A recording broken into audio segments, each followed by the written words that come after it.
I seem to be having a little bit of a swedge block infestation around here. The larger swedge blocks seem to have begat smaller swedge blocks.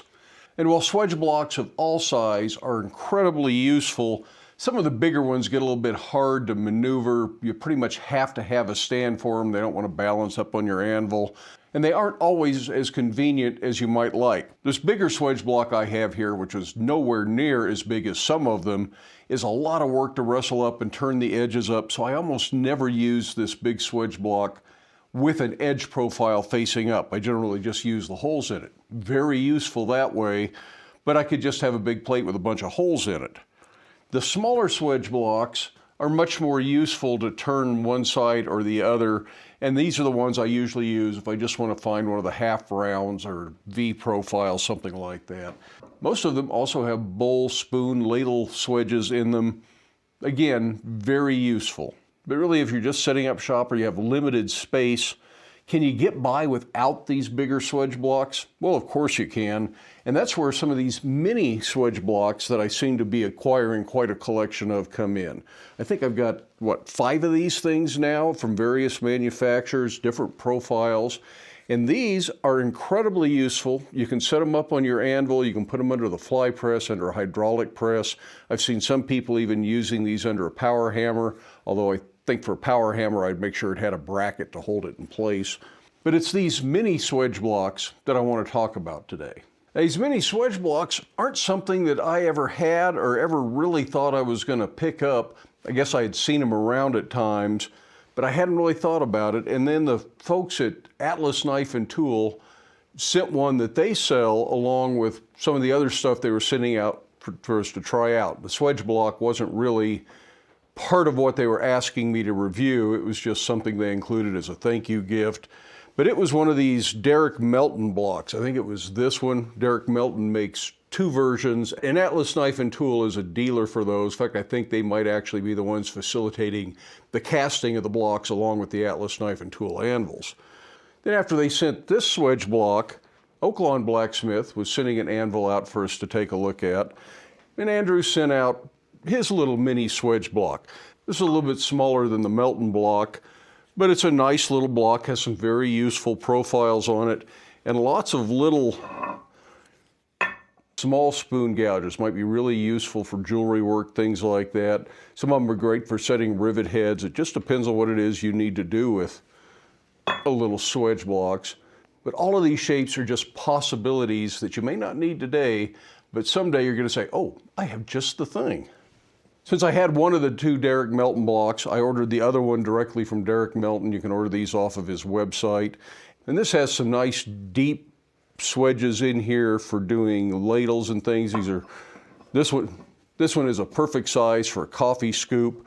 And because of the size of the block, you can put this in a fly press, hydraulic press to press your coffee scoop. So it's a good way to get a swedge for dishing coffee scoops and whatever else you might want. Also has some useful size holes that you can put a hardy tool or something like that in.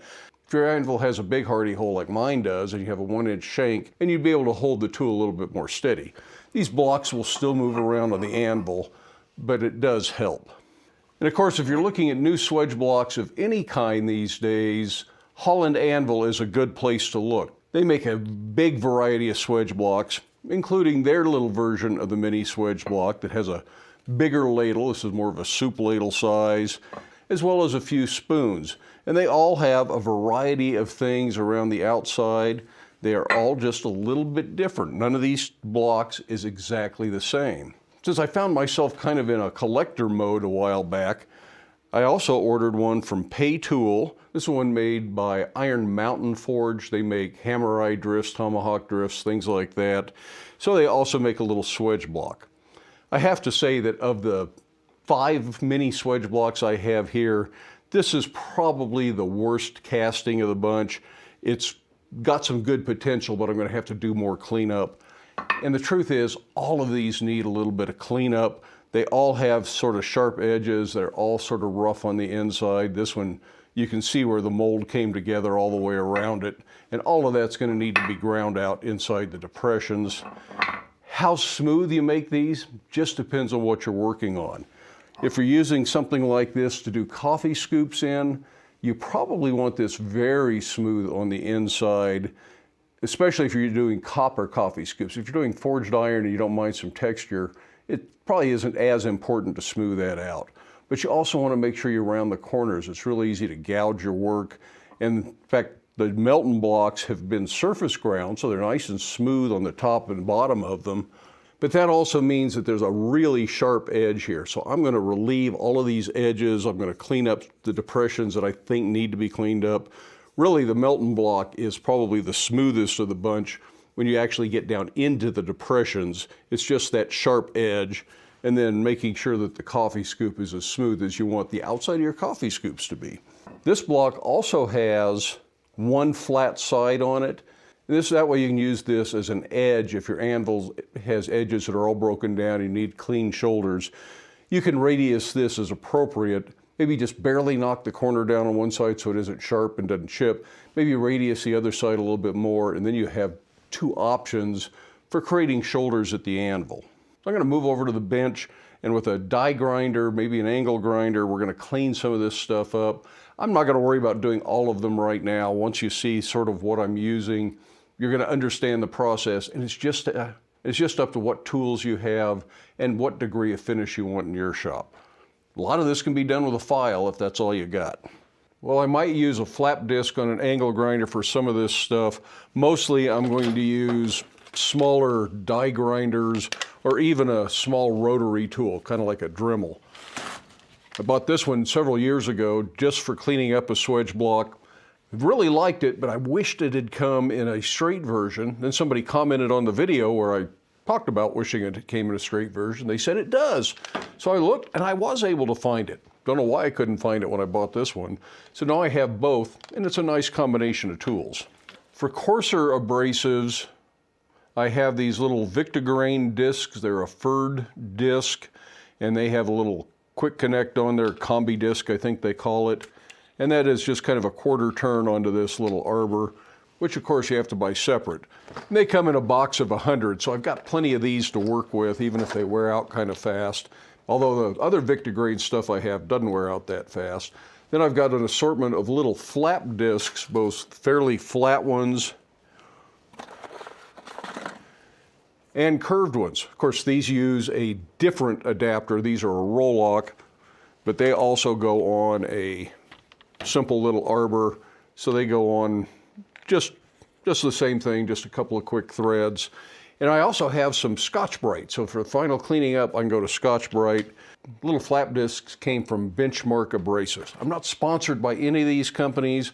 Yes, a couple of little Swage blocks were sent to me, but that was kind of part of an earlier deal. They have nothing to do with this video, and none of these companies are expecting this video. I'm just letting you know what I have and what I'm using. Then I'm going to start with the little flat Victograin grinding discs. Before that though, safety glasses and some earmuffs. And a respirator because this will make a lot of dust.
Well, I think you get the idea where I'm going with that.